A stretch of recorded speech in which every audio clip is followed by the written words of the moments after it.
Hello friends, in this video we will learn elementary continuous signals. So you'll understand what is exactly meant by elementary signals and the reason why they are called as elementary continuous time signals. Let us begin.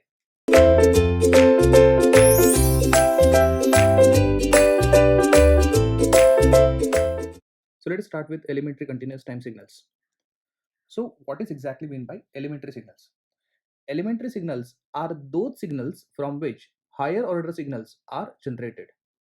So I have listed some elementary signals here like unit step, unit ramp, unit impulse, and complex exponential signals. These set of signals are called as elementary continuous time signals. Of course, there are elementary discrete time signals also, but those signals we will be learning in next video lecture. Let us understand the reason why they are called as elementary time signals, because by using this set of signals you can generate other signals also.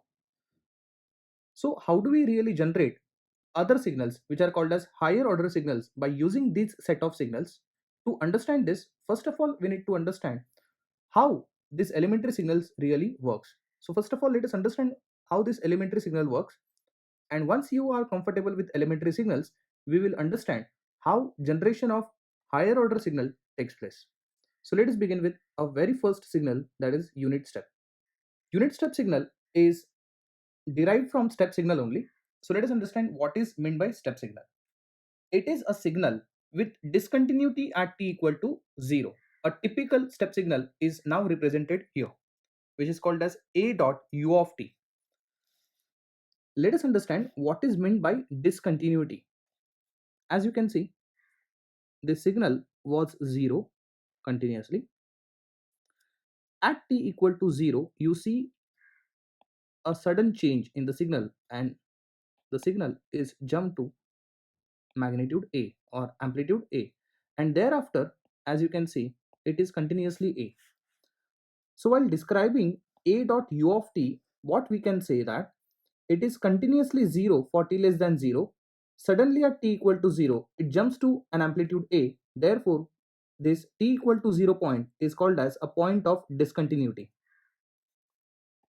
So this is called as point of discontinuity. So how do we describe a dot u of t? As you can see, a dot u of t is having an amplitude equal to A for t greater than 0. So I'm talking about this. A dot u of t is equal to A for t greater than 0. Of course, for t less than 0, it is equal to 0 only. There is no doubt. Now the question is, what is the value of this signal at t equal to 0? As you can see clearly that t equal to 0 is a point of discontinuity, right? So what is the value of A dot u of t at t equal to 0? So it is my experience that whenever I ask this question to students, students generally answer that it is equal to A. So student says that A dot u of t equal to A at t equal to 0.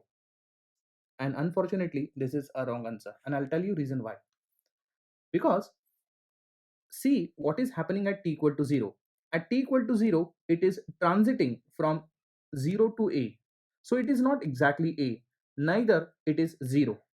So how to calculate the amplitude of a particular signal at the point of discontinuity? The answer is to refer Gibbs phenomena. What this Gibbs phenomena really tells us.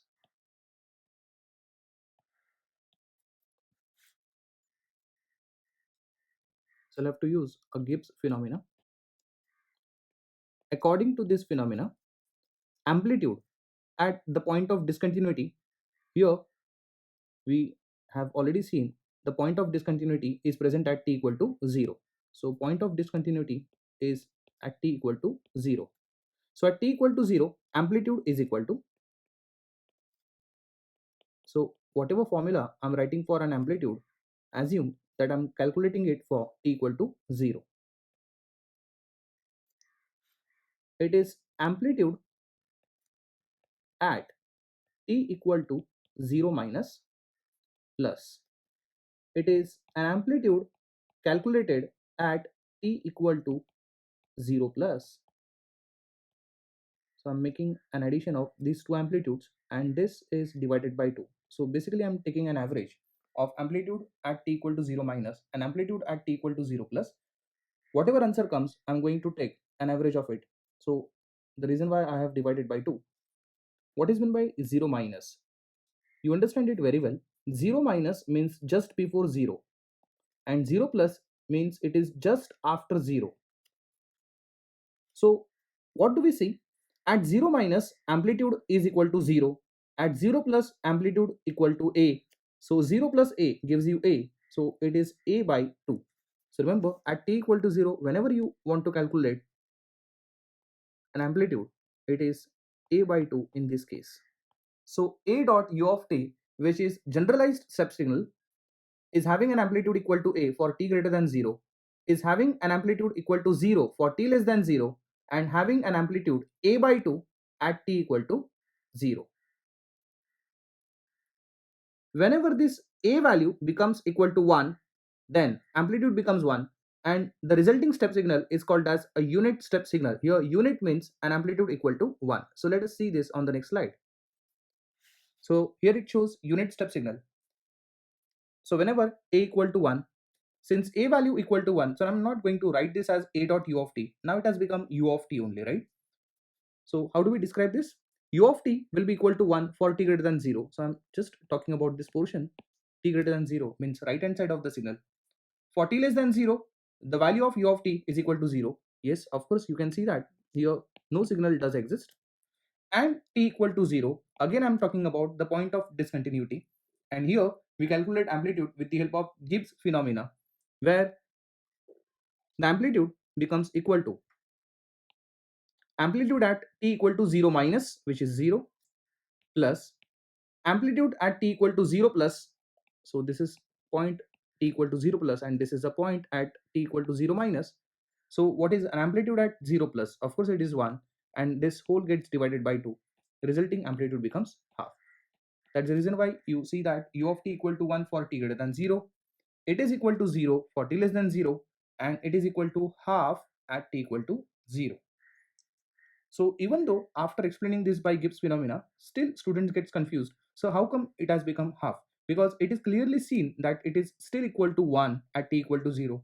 So while making you understand with the generation of higher order signals, especially let me tell you in advance, then whenever I will be generating a DC signal with the help of step signal, there I'll prove that how this amplitude is equal to half.